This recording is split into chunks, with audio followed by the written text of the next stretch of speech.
Welcome to Lasea class. I am your teacher, Jan Lasea.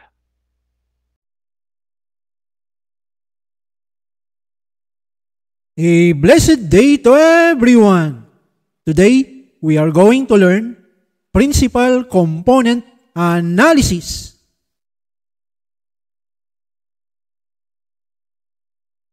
The curse of dimensionality is the realization that the number of data points required to sample a space grows exponentially with the dimensionality of the space.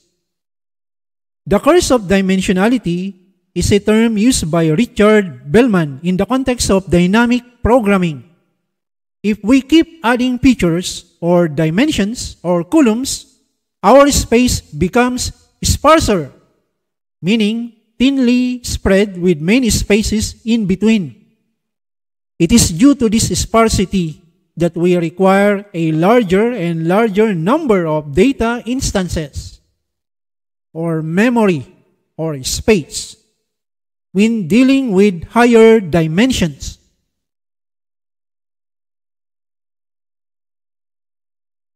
The curse of dimensionality is a problem that occurs when there are too many dimensions or features or columns in a data set. It makes it difficult to analyze and organize data and can lead to poor model performance. 1 dimension, 2 dimensions, 3 dimensions are fine, but higher than 3 dimension is difficult to see the visual graph. It is natural for us that we live and see things around in 3 dimensions. The curse of dimensionality in machine learning arises when working with high-dimensional data, leading to increased computational complexity, overfitting, and spurious correlations. Techniques like dimensionality reduction, feature selection, and careful model design are essential for mitigating its effects and improving algorithm performance. Navigating this challenge is crucial for unlocking the potential of high-dimensional data sets and ensuring robust machine learning solutions. One solution of alleviating the problem of the curse of dimensionality is the principal component analysis. It is a dimensionality reduction technique. It transforms high-dimensional data into a smaller number of dimensions called principal components and keeps important information in the data or dataset.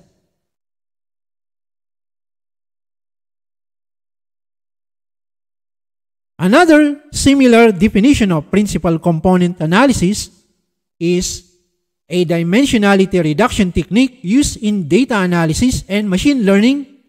It helps you to reduce the number of features in a dataset while keeping the most important information. Another similar definition of principal component analysis, it is a technique for reducing the number of dimensions in a dataset without incurring a commensurate loss of information.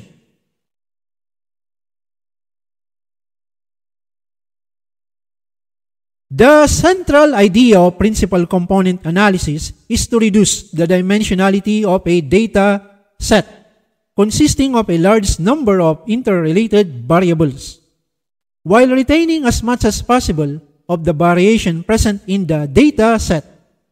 This is achieved by transforming to a new set of variables called the principal components, which are uncorrelated or no relationships, in which are ordered so that the first few retain most of the variation present in all of the original variables. Uncorrelated means that the new variables, called the principal components, created by the transformation, have no linear relationship with each other. Note that the original dataset must have an assumption of linearity. When processed by the principal component analysis, the reduced dataset must now be non-linear to retain the most variation.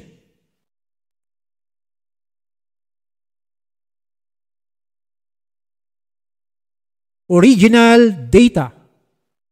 Real-world datasets often have variables that are correlated, meaning they tend to change together in a linear fashion. Again, the dataset must have a linear relationship at first, or that assumption of linearity.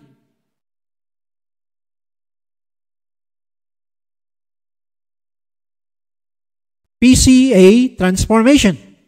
The principal component analysis transforms these correlated variables into a new set of uncorrelated variables called principal components. Uncorrelated principal components. These principal components are designed to be linearly independent, meaning a change in one does not imply a predictable change in another.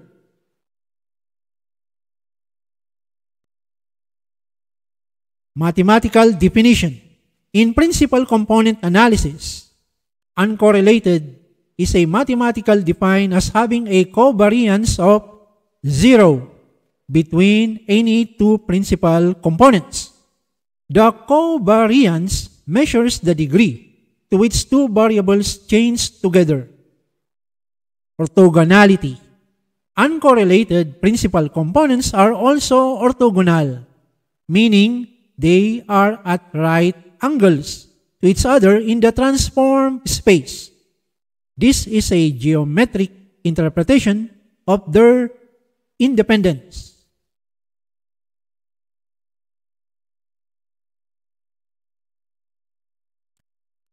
Variation in the context of principal component analysis refers to how much the data points spread out along a particular direction, the principal component. Essentially, principal component analysis aims to find the directions or principal components where the data varies the most, and these directions are ranked by the amount of variance they explain.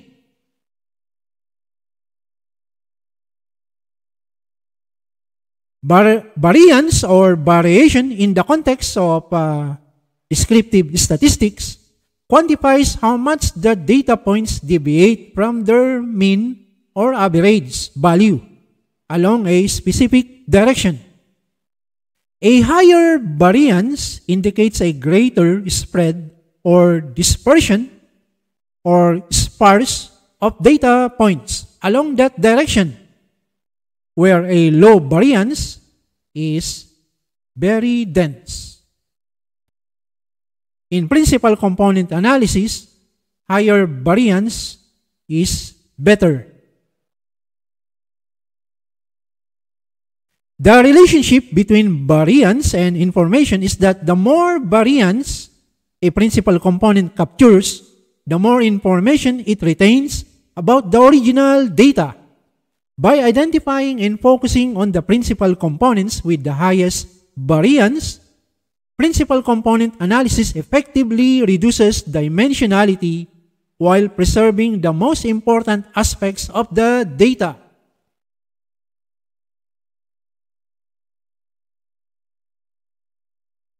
The principal component analysis uses linear algebra to transform data into new features called principal components.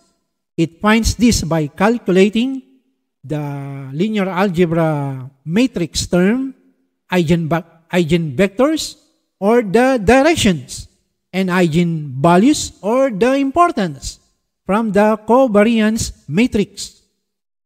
The principal component analysis selects the top components with the highest eigenvalues, or the importance, and projects the data onto them, simplify the data set.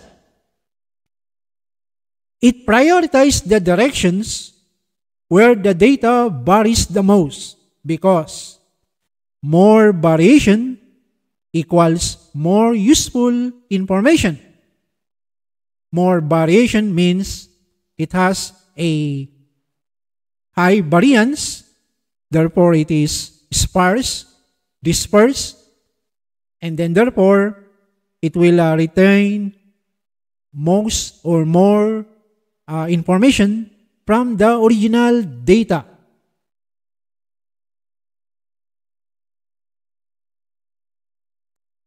In principal component analysis, the amount of variance explained by its principal component is directly related to its corresponding eigenvalue, the importance. Larger eigenvalues or importance indicate principal components that explain the more variance. The more variance, the more preserving the data, the information of that data.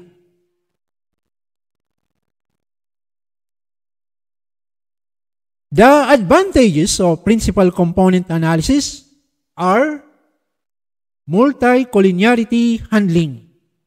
It creates new uncorrelated variables to address issues when original features are highly correlated. Next, noise reduction. It eliminates components with low variance, thereby it will enhance data clarity. We can apply principal component analysis for removing noise, whether it is image or sounds or even videos. Number 3, data compression. The principal component analysis can perform data compression. Under this, it represents data with fewer components, thereby it reduces storage needs and it will speed up the processing. Principal component analysis can be used to compress images. And then finally, outlier detection. The principal component analysis can identify unusual data points by showing which ones deviate significantly in the reduced space.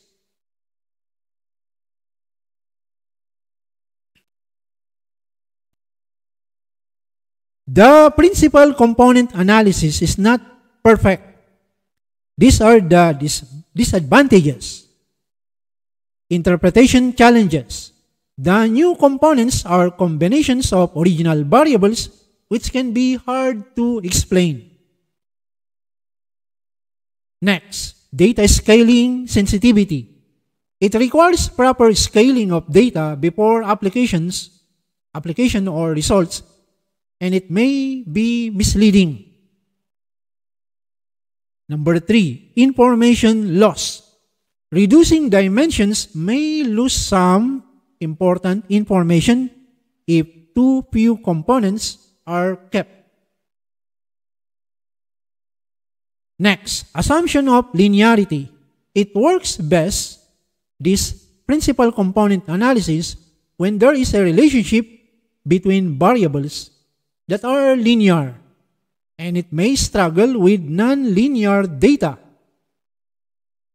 Next, computational complexity. It can be slow and resource-intensive on a very large data set.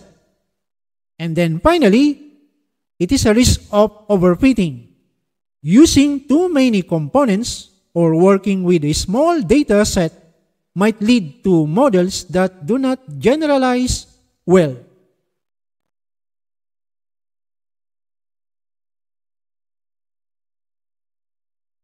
Let us study a good example of a data set that has too many features or columns that we want to reduce, applying the principal component analysis.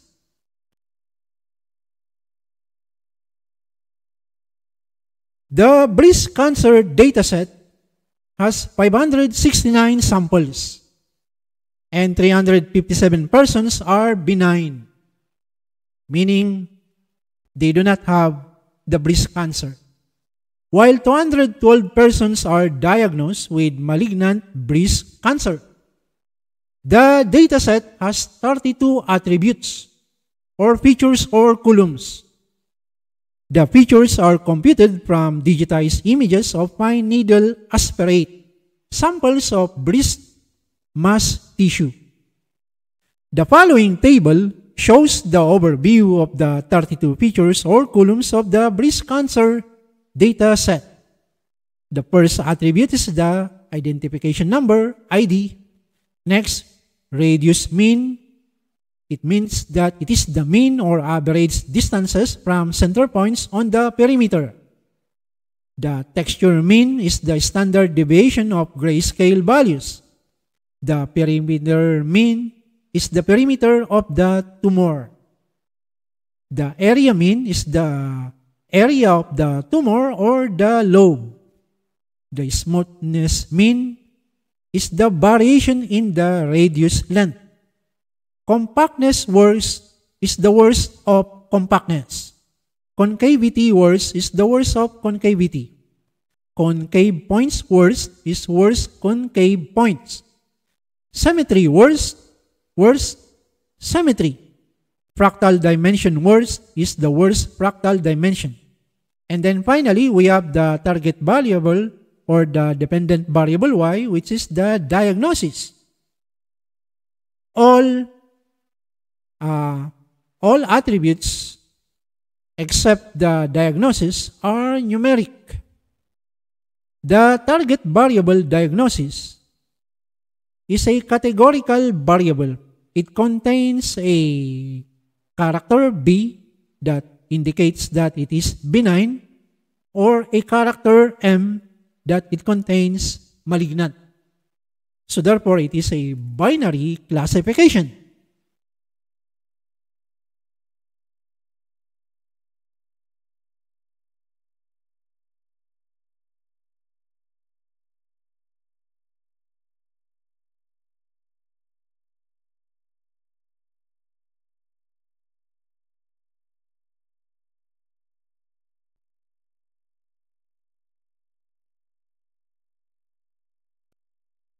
Let us study the Python codes to implement the principal component analysis. First and foremost, we need to install Python libraries such as the Pandas, NumPy, scikit-learn or sklearn, imblearn, matplotlib, Seaborn, and Pickle. Next, we need to import those libraries so that our Python interpreter will be notified that these libraries, we are going to use those built-in commands in our Python codes. At cell number 3, using the pandas library command read_csv, we open and load the 569 samples with 32 attributes or features or columns of the breast cancer dataset into the memory of the computer. And then after that, we will print the names of the 32 attributes or features or columns. And here they are. We can open up the file of the breast cancer dataset, and here is the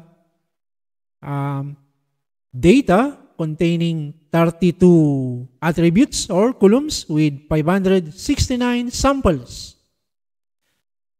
What we focus right now is that there are 32 features or columns or attributes of this breast cancer data set that has 569 samples.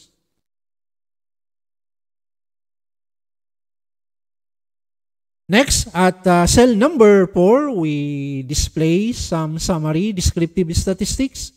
We can we can know the count, the mean, the standard deviation, the minimum value, the 25% percentile rank, 50% percentile rank, 75% percentile rank, and then the maximum value of each of those features or attributes or columns.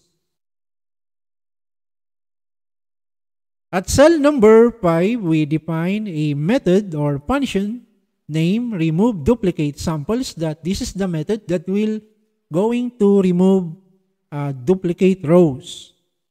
At cell number 6, we check if there are duplicate records or rows in the dataset. So far, there is none. At cell number 7, we determine and remove if there are duplicate records by calling the function or method remove duplicate samples if there are duplicate rows. At cell number 8, we check if there are not applicable values using the pandas built-in command is NA, and then we calculate the sum if there is a not applicable values. So far, there is none NA values that contain in the data set. If in case there is, therefore we need to fill those not applicable values by computing the average or the mode. At cell number 9, we also need to check if there are null or missing values. So far, the result is none. If in case there are null or missing values, we need to fill them either by computing the mean or the average or the mode. At cell number 10, we find categorical variables, and there is one categorical variable, and that is the target variable diagnosis. By learning this, we need to convert that categorical values into a number later. At cell number 11, we display histogram so that we can determine the dataset if it approaching a normal distribution. And if we look the graphs, we can see that it approximates a bell-shaped curve or normal distribution. Some, it is a positive skew, and then some are almost a bell-shaped curve, positive skew.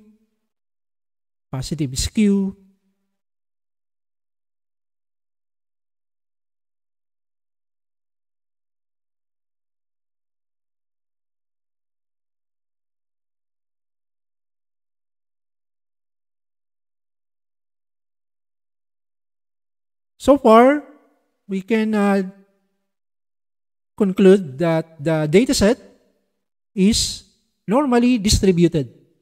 At cell number 12, we are going to convert the values of the target variable, which is the diagnosis, into a number. By using the map command of the pandas library, we convert that letter M to a value of 1 and letter B to a value of 0. M stands for malignant, B stands for benign. And if we print out the dataset under the diagnosis, we can now see that it is no longer a character or string values, but it contains now numbers. At cell number 13, we display box plot to determine outliers in our dataset, and we can see that there are many dots outside the whisker of each classes. Class 0, the benign. Class 1 is the malignant.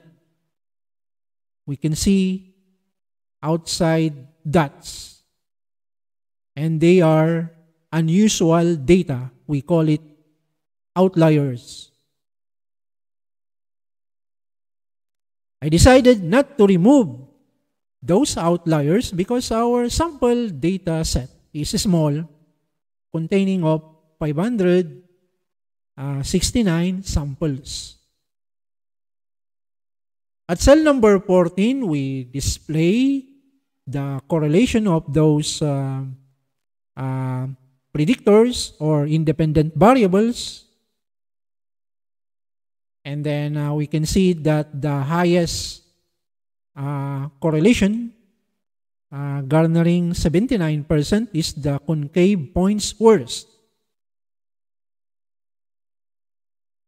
And then the smallest or near to zero that has a weak correlation are the following: fractal dimension SE, symmetry SE, texture SE, fractal dimension mean, and then the smoothness SE.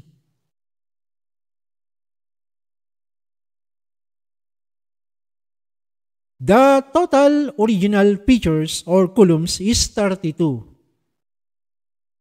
And we remove the column ID.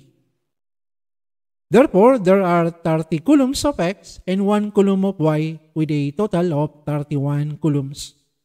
So under the feature selection, feature engineering, we select those good predictors or predictors for our independent variable X.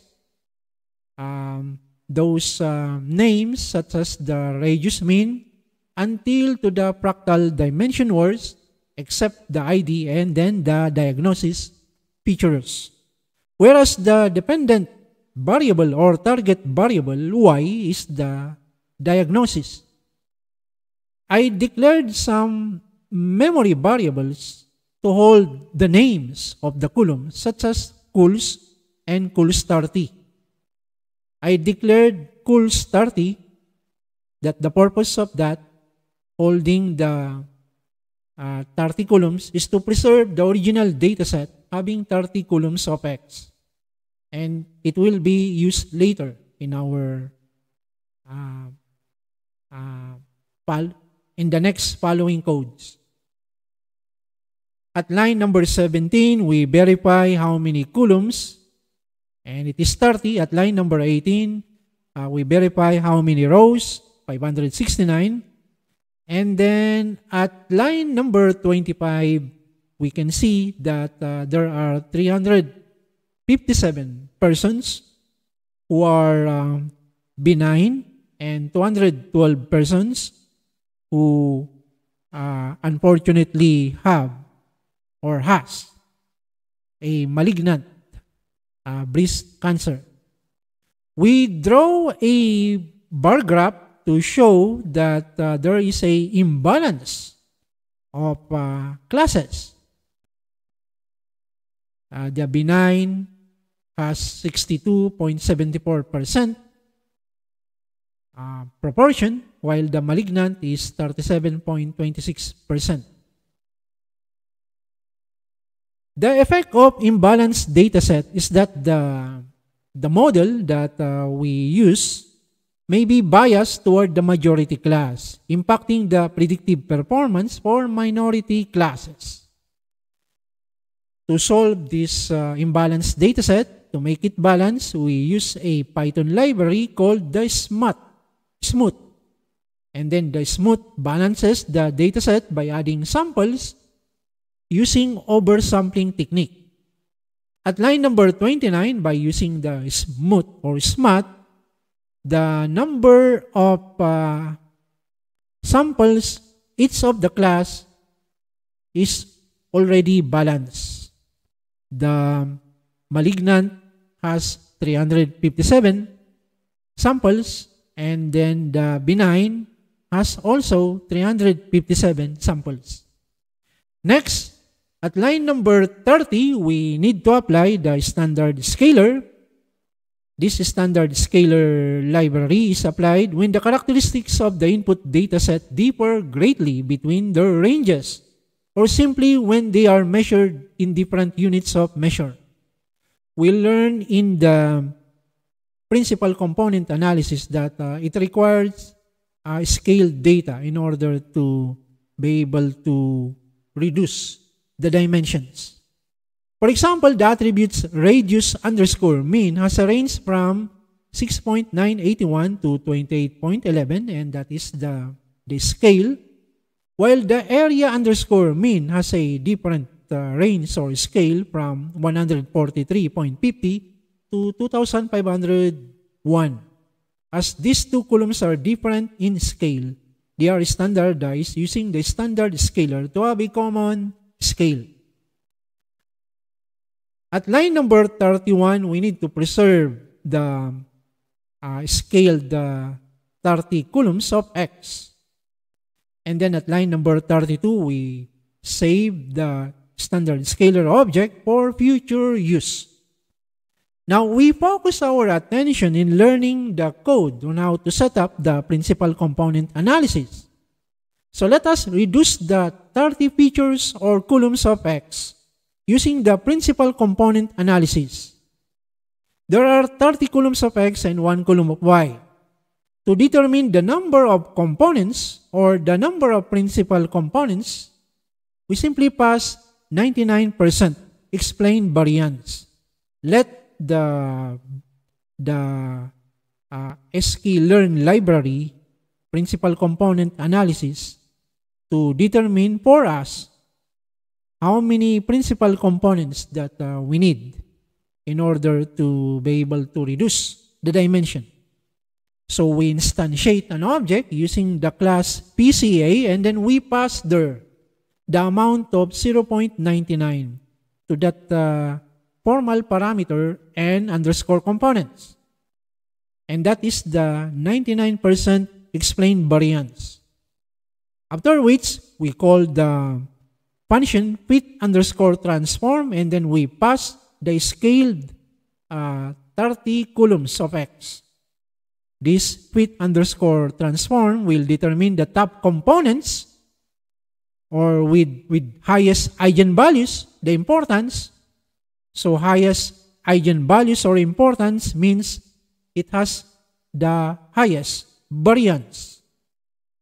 At line number 34, we display the explained variance ratio.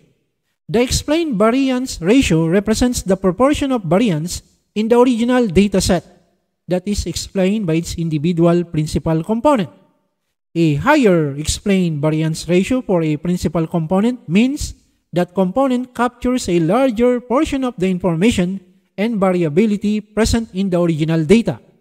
This attribute is crucial for determining how many principal components are needed to retain a desired amount of the original data's variance, which is a common step in dimensionality reduction. And then we also display the cumulative sum of explained variance ratio. And it is calculated to see the total percentage of variance explained by a given number of principal components. This helps in deciding the optimal number of components to retain for further analysis or modeling. So there are 17 explains variance ratio. I already counted them ahead of time. And also there are 17 cumulative variance explained variance ratio, and they are displayed here.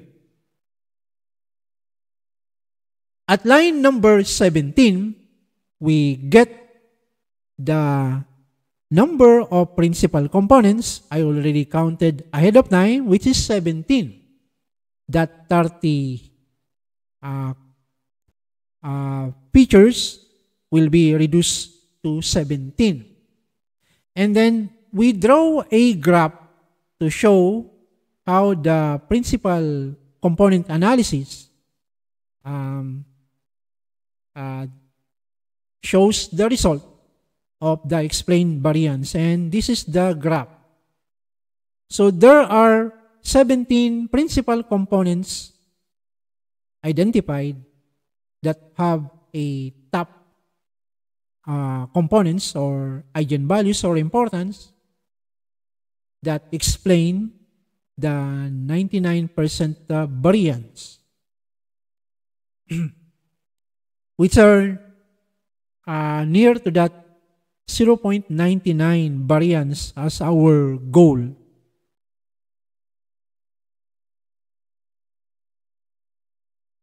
At line number 36 or cell number 36, the following codes display the 17 new variables or principal components with its features and variances. And here they are. Principal component 1, it will show the calculated variance of every feature or column,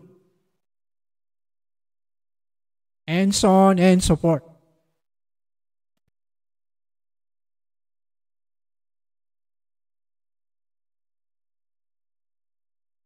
So after applying the principal component analysis, we now determine 17 principal components that we need to set the principal component analysis. At cell number 37, we again use the original scaled 30 column values of X. And we will again repeat the application of the principal component analysis at cell number 38, but this time we pass the identified 17 principal components in the argument for that formal parameter n underscore components. At cell number 39, it will display the explained variance ratio and then the cumulative sum of explained variance ratio. We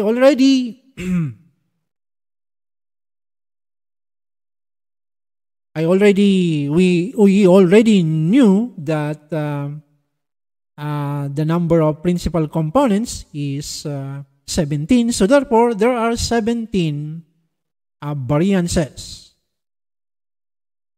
Explained variances here.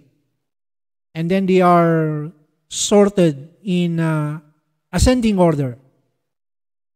So the top has a 44% explained variance, followed by 18%.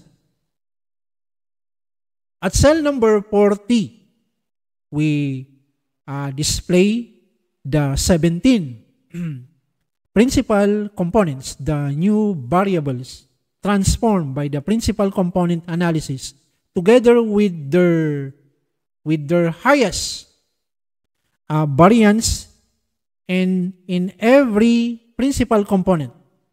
And then the result at principal component number 1, the highest feature is the concave points underscore mean that has 25.94% variance. However, the result has a duplicate feature or column. If we look at the column number 7, the top top column or feature is concave points mean, which is duplicated at principal component 1. Likewise, the concavity SE at row 2, PC11 is repeated at row 12, PC5, concavity underscore SE. After applying principal component analysis, there are duplicate features or columns. The principal component analysis results showing similar features suggest that the original variables are highly correlated, meaning they are linear and can be effectively represented by a smaller set of new uncorrelated variables called principal components. This often indicates redundancy in the original data, where some variables are essentially measuring the same underlying phenomenon.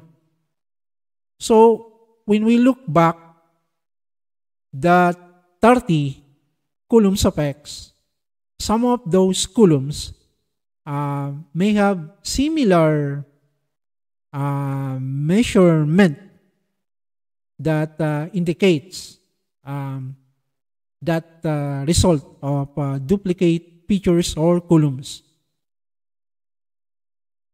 We need to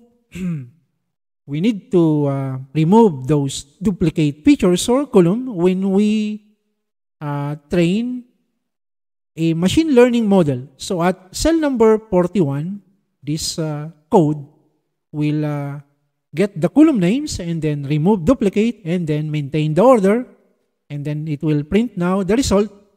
So removing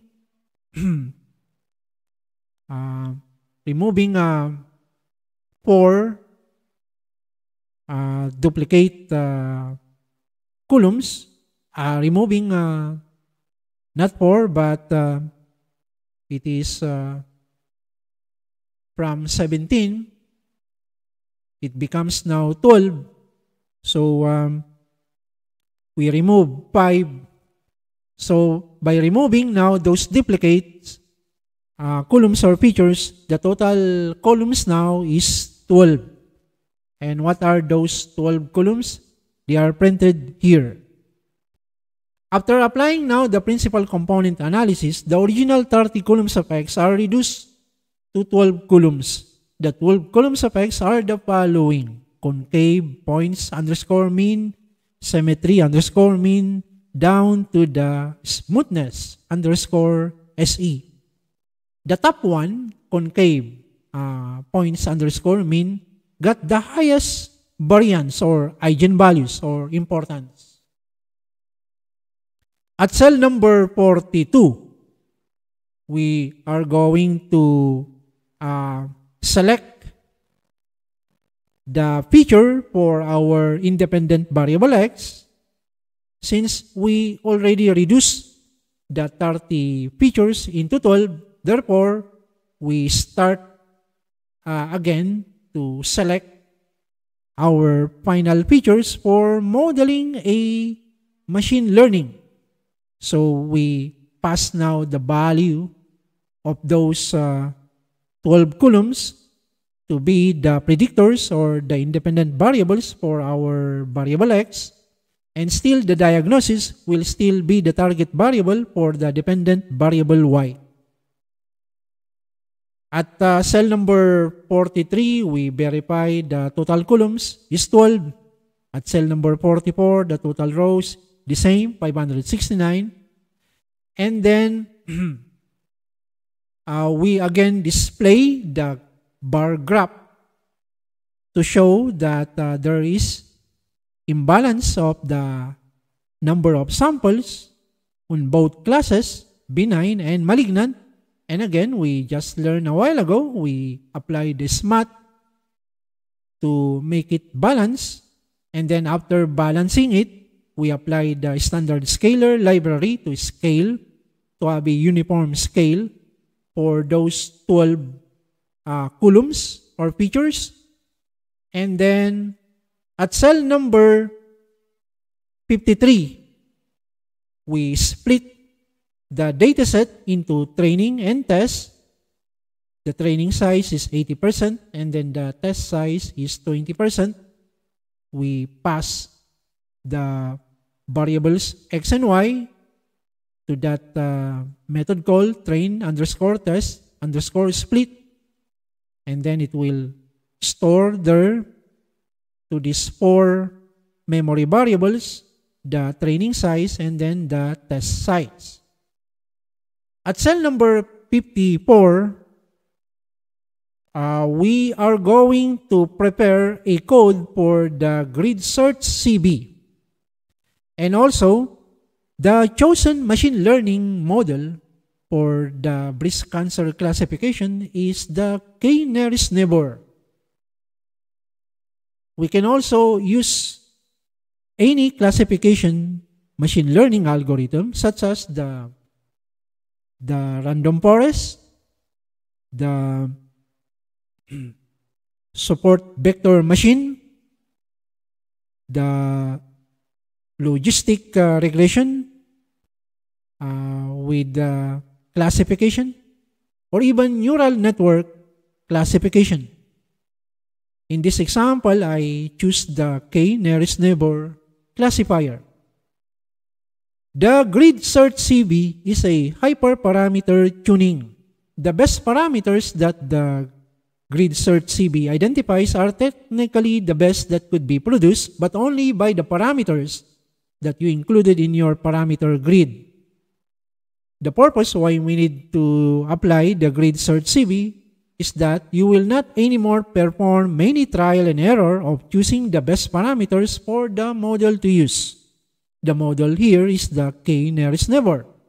At cell number 54, I declare a dictionary of parameters to search by the grid search CV.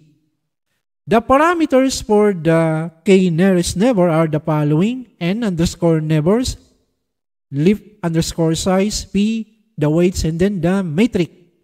And then the dictionary, the values for every parameters are the following.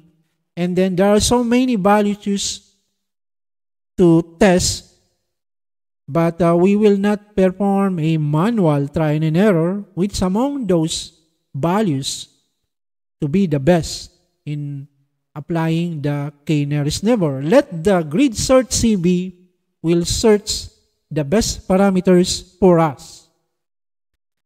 At cell number 55, we also apply the stratified k-fold cross-validator. This cross-validation object is a variation of k-fold, which is another sklearn library that returns stratified folds. The folds are made by preserving the percentage of samples for each class. Takes class information into account to avoid building folds with imbalanced class distributions. This stratified k-fold cross-validator is to be used for binary or multi-class classification tasks that has a imbalanced class. At cell number 56, that is now the code that we apply the grid search CV hyperparameter tuning. And then it will train the machine, and then it will later display the best parameters to be used in using the k-nearest neighbor classification model. After 2 minutes and 51 seconds, the grid search CV identified that the best parameters for the k-nearest neighbor is the leaf size is 2, the metric to be used is Minkowski, the n neighbors is 9, the p value is 1, the weights is the distance. At cell number 57, since the grid search CV find the best parameters, it already done the machine training.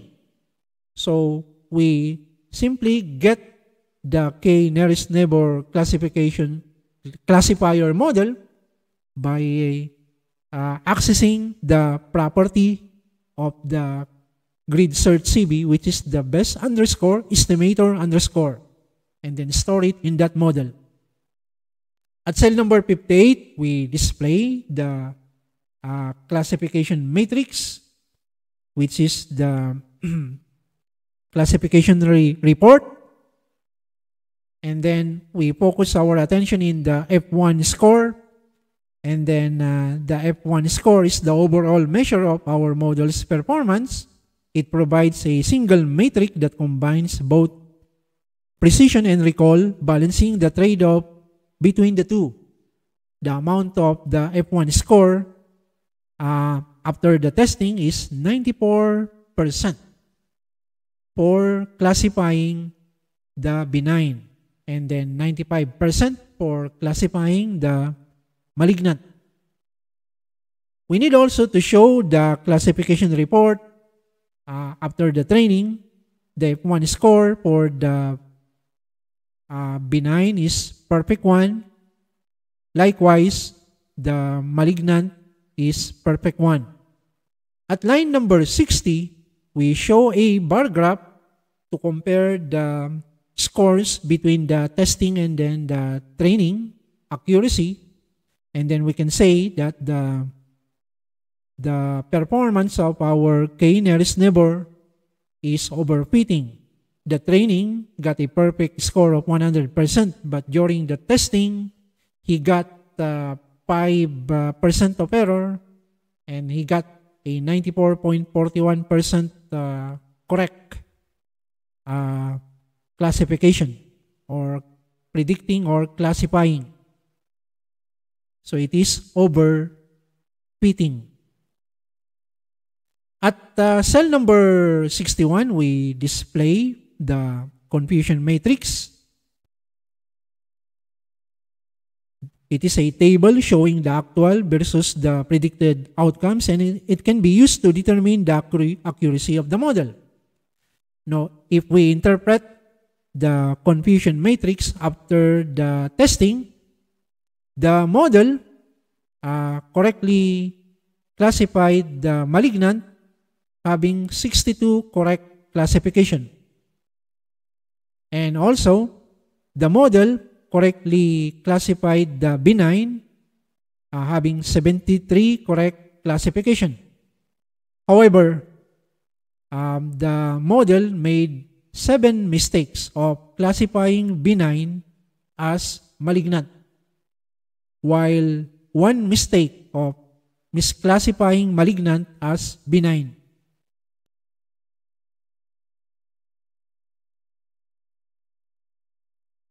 We also show the confusion matrix for after the training, and then here the model got a perfect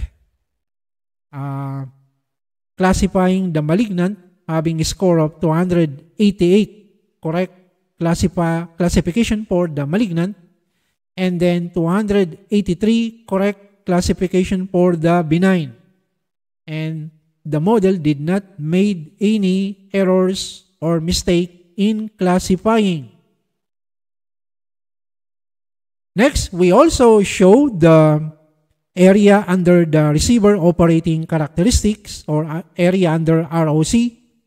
This summarizes the trade-off between the true positive rate sensitivity and then the false positive rate.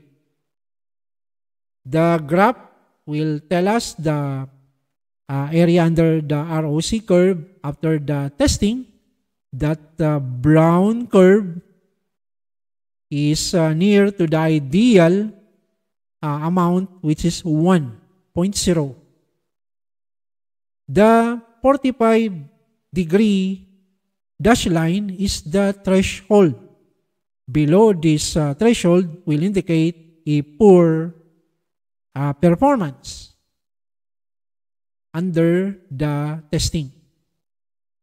We also show the area under the ROC curve after the training, and then we know that the performance under the training is 100% perfect. That's why the brown curve is 1. It reaches the highest of 1. Next, we go to line or cell number 69. Let us apply principal component analysis to reduce the 30 columns or features of X into 2 columns so that we can plot the dataset into 3D graph. So at line number 69, we instantiate an object using the class PCA, and then we pass this time a value of 2 components. We will get the 2 top principal components that would be the 2 features or columns. So why 2 components, not 3? Because the dependent variable y, which is the diagnosis, is the 3rd value to make it a 3D graph. And then we pass the original 30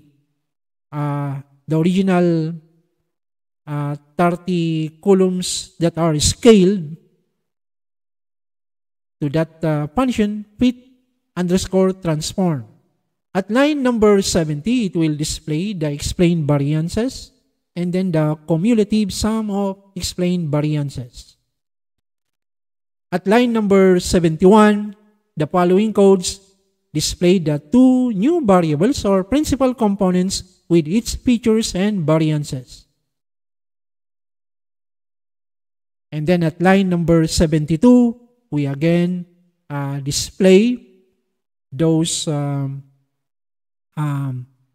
newly created variables called principal components, PC1 and PC2, and then the highest variance under PC1 is the concave points mean, and then the highest variance feature for PC2 is fractal underscore dimension underscore mean. After applying principal component analysis, the original 30 columns of X are reduced to 2 columns. The 2 columns of X are the following: concave points underscore mean and fractal underscore dimension underscore mean. Therefore, the reduced dimension into 2 features or columns together with the target variable diagnosis can now be plotted in 3D graph for exploring data and visualizing relationships between classes while retaining much of the original information. And we can now see the 3D graph that we show the visualized information of the original 30 columns of the dataset. And then this is the x-axis, concave points mean. This is the y-axis, the fractal underscore dimension underscore mean. The z-axis is the diagnosis. Those tiny dots that are colored light dark or pure dark are the benign rows, while the yellow are the dataset or the samples that are malignant. Next, at line number 76, let us apply again principal component analysis to reduce the 30 columns or features of X into 1 column so that we can plot the dataset in 2-dimensional graph. In the instantiation of the object PCA, we pass a value of 1, not 2, to that formal parameter n underscore components. Why 1, not 2? Because it is a 2-dimensional graph. Because the second is the diagnosis, the second column or feature that we will graph, or that chosen one is the diagnosis. And then we display again the explained variance ratio and then the cumulative sum of explained variance ratio. At line number 78, the following codes display the one new variable or principal component with its features and variances. And then we display what is the name of that column or feature that is the highest eigenvalues containing the most important variance, and it is the concave points underscore mean. After applying principal component analysis, the original 30 columns of X are reduced to 1 column. The 1 column of X is the concave points underscore mean. Therefore, the reduced dimension into 1 feature or column together with the target variable diagnosis can now be plotted in 2D graph for exploring data and visualizing relationships between classes while retaining much of the original information. And this is now the 2D graph that it will represent the entire dataset of the original 32 columns of the breast cancer data set. The x-axis is the concave points mean, and and the y-axis is the diagnosis, we can now see that those green dots that are in the x-axis, which are under the y-axis or x-axis 0, y-axis 0, are the benign, while those green dots that draws within the y-axis 1 are the malignant data set.